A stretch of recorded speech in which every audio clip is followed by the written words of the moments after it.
老虎好整齐，狮子他们来呀，他 Right, 们 so 都来 inside 了。 we have 3 white lions born and raised in captivity all the way from France, but they originated 一 from 眼哥， South 你这个 Africa. 没有吗？我觉得我现在从学校下一场都 Okay, you listen. You listen. They are scientifically named Frontier Leo. They are the second largest big cat species following tigers. They are all males and are siblings and are 8 years old.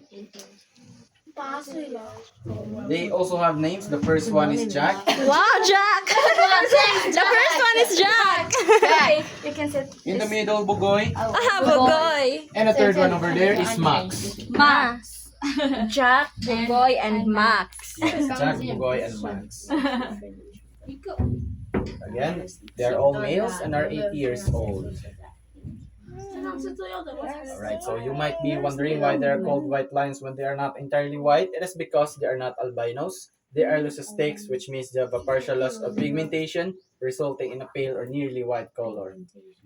Males are easily recognizable by their distinctive manes. That long hairs, it indicates that they are males. How about the females?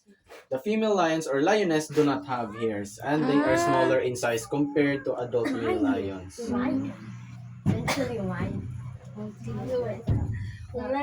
So, in the wild, they can live up to 16 years, but in captivity, they can live up to 25 years.